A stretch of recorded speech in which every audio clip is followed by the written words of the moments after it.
Emily ka South Shillong uba Sanbor Shulai menta ka hinyo trik uno pra arjar posau ula penlong gi ka jingle ka ben Christmas but ka Snem Thymmai arjar a posau ya baro ki Kynhun Niam bapher ki baha papo ka South Shillong constituency.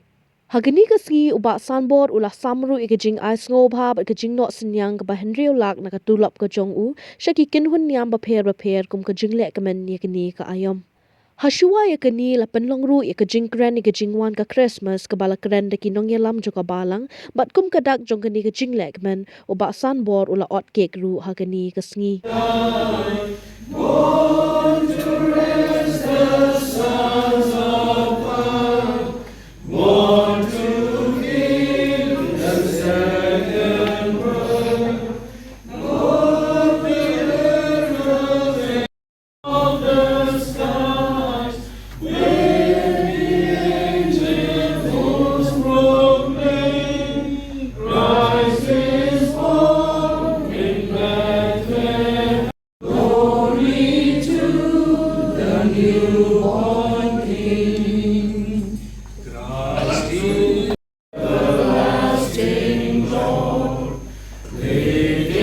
Time.